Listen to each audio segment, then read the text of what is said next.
Charles Blé Goudé, acquitté par la Cour pénale internationale, a appelé les Ivoiriens à oublier toute vengeance ou revanche. Le chef du mouvement des jeunes patriotes fait référence à la crise électorale de 2010-2011 qui a fait 3000 morts. Au Comores, le chef de l'État sortant Azali Assoumani a remporté la présidentielle avec un score écrasant, un résultat rejeté par l'opposition qui a crié à un coup d'État à travers l'élection et dénoncé des fraudes. Le Mozambique a confirmé mercredi l'apparition redoutée du choléra dans la région du Beira, dévastée il y a 2 semaines par le cyclone Idai. Au total, 5 cas de choléra ont été déjà confirmés par les autorités. Ainsi se présente le sommaire du journal. Mesdames, Messieurs, bonjour et bienvenue au Comores. Le chef de l'État, Azali Assoumani, a remporté sans surprise dès le premier tour de la présidentielle avec 60,77% des suffrages selon des résultats officiels annoncés mardi. Un résultat rejeté par l'opposition qui a crié à un coup d'État à travers donc une élection, selon elle, entachée de fraude. Reportage. Azali Assoumani, voix obtenue 96 635, soit 60,77%. Au pouvoir depuis 2016, le colonel Azali Assoumani a écrasé son principal adversaire, Mahamoudou Hamada, du parti Joua, arrivé en 2e position avec 14,62% des suffrages, selon les chiffres communiqués par le président de la commission électorale. Le camp présidentiel s'est félicité de cette victoire qui n'a suscité aucune réaction immédiate dans les rues de la capitale. C'est la victoire de la démocratie. Tous ceux qui ont su que la démocratie doit être respectée ont gagné aujourd'hui. Ceux qui n'ont pas voulu de la démocratie l'ont démontré. C'est une victoire méritée parce que c'est un homme qui a travaillé 10 ans durant et puis il a essayé d'expliquer et de réformer et de poser les jalons d'un développement possible de ce pays. Donc c'est une victoire méritée. L'opposition a immédiatement rejeté les résultats, dénonçant un coup d'État militaire à travers cette élection présidentielle. Pour nous, il n'y a pas eu d'élection le dimanche. Il y a eu un coup d'État organisé par Azali Assoumani et son équipe. Et ce coup d'État, c'était aussi l'armée qui a joué le rôle. Parce qu'on a vu que dans pas mal de bureaux, notamment à Anjouan et à Maoli, c'est l'armée qui rentrait dans les bureaux de vote et c'est l'armée qui portait les caisses. L'opposition et la société civile comorienne ont dressé un bilan accablant du scrutin de dimanche dernier, dénonçant des bureaux saccagés, des urnes bourrées ou confisquées par la gendarmerie et des assesseurs de l'opposition empêchés de faire leur travail. Avant même l'annonce des résultats, les 12 adversaires du chef de l'État sortant avaient déjà prévenu qu'ils les considéraient comme nuls et non avenus.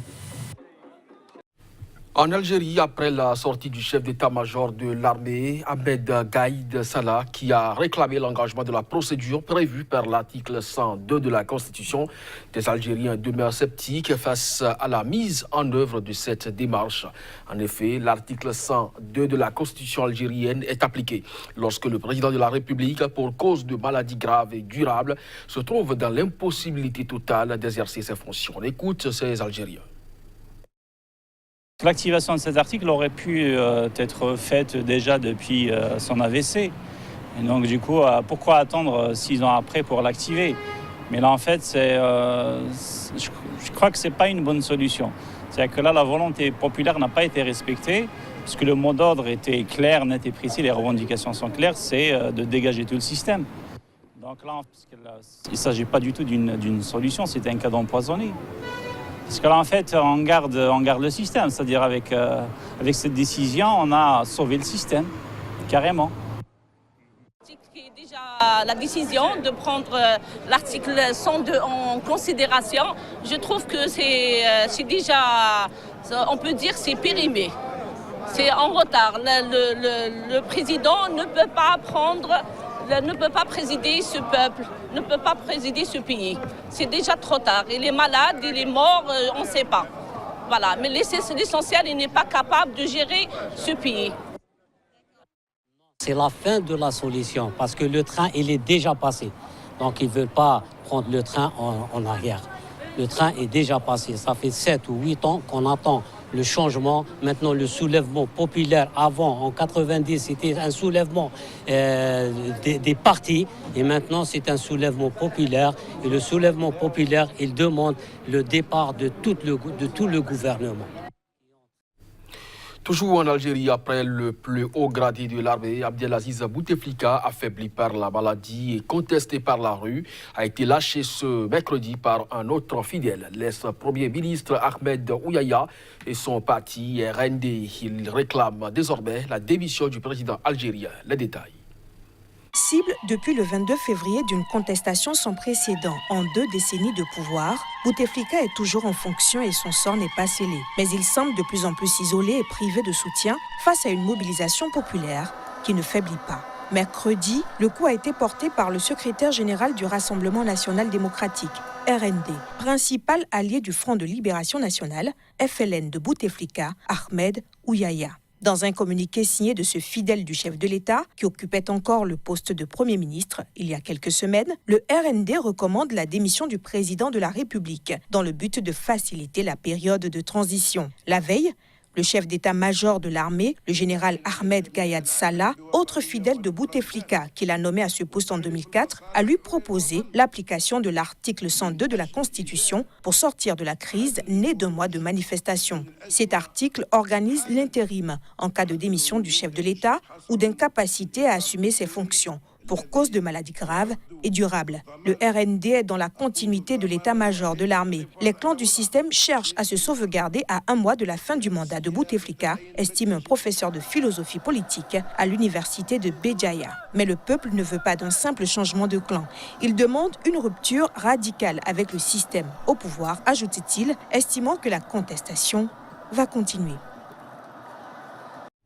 Charles Blé Goudé, acquitté en première instance par la Cour pénale internationale, mais toujours en liberté constitutionnelle, a appelé les Ivoiriens à oublier toute vengeance ou revanche. L'ex-chef du mouvement des jeunes patriotes fait référence donc à la crise électorale de 2010-2011 en Côte d'Ivoire, au cours de laquelle 3000 personnes ont été tuées. Je n'encouragerai aucune tentation de vengeance, ni aucune velléité de revanche. Vengeance sur vengeance, revanche sur revanche, ne feront que précipiter notre pays dans l'abîme, dans le chaos. Bref, dans un déclin irréversible, écrit Charles Blé Goudé dans une lettre aux Ivoiriens transmise par son avocat. L'ancien président Laurent Gbagbo et Blé Goudé ont été libérés sous condition, dont l'obligation de résider dans un État membre de la Cour en attendant un éventuel procès en appel. Gbagbo réside désormais à Bruxelles, mais Blé Goudé est lui toujours aux Pays-Bas, aucun pays n'ayant accepté pour le moment de l'accueillir. Savoir reconnaître ses erreurs, assumer ses responsabilités quelles qu'elles soient, voilà la vraie voie vers la rédemption, affirme Blé Goudé qui a souvent été critiqué pour sa véhémence. En ce qui me concerne, je ferai ma part. Et comme je l'ai toujours répété, je serai un instrument au service de la paix et de la réconciliation dans mon pays, assure-t-il. Nous devons travailler à doter notre pays d'institutions fortes et crédibles qui puissent traverser le temps et non des institutions assujetties aux intérêts du parti au pouvoir, écrit Charles Blé Goudé, qui promet que son engagement n'obéit à aucune démarche intéressée ni à aucune tactique politicienne. Ses détracteurs et les ONG internationales le considèrent comme un de ceux qui ont contribué à la montée de la tension avant les élections et aux violences qui ont fait plus de 3000 morts pendant la crise post-électorale entre décembre 2010 et avril 2011. Réchauffement des relations entre Kigali et Kinshasa, le nouveau président de la République démocratique du Congo, Félix Tshisekedi, et son homologue rwandais, Paul Kagame, ont déclaré vouloir oublier le passé et travailler ensemble. Objectif, mettre fin à la violence le long de leurs frontières communes. Reportage. La RDC, immense pays riche en ressources naturelles, a été massivement déstabilisée par le génocide de 1994 au Rwanda, au cours duquel, en 100 jours, au moins 800 000 personnes, selon l'ONU, ont péri, essentiellement des membres de la minorité Tutsi et des Hutus modérés. Les massacres avaient conduit des centaines de milliers de réfugiés Hutus, des génocidaires pour certains d'entre eux, à venir s'installer dans l'est de la RDC, alors appelée Zaïre, entraînant une série d'événements ayant débouché sur 2 guerres entre 1996-1997 et 1998-2013. Nos pays resteront voisins pour toute la vie et nous ne sommes que des acteurs spontanés. Nous passons à un moment donné. Donc, se faire la guerre, entretenir des tensions inutiles, c'est une perte de temps. C'est une perte de temps que nous aurions pu mettre à profit pour bâtir, pour reconstruire, a déclaré Félix Tshisekedi à l'occasion de l'Africa CEO Forum à Kigali. Parmi les nombreux groupes armés actifs dans l'est de la RDC figurent des groupes rebelles rwandais opposés au président Kagame qui ont mené par le passé des attaques transfrontalières contre les forces armées rwandaises.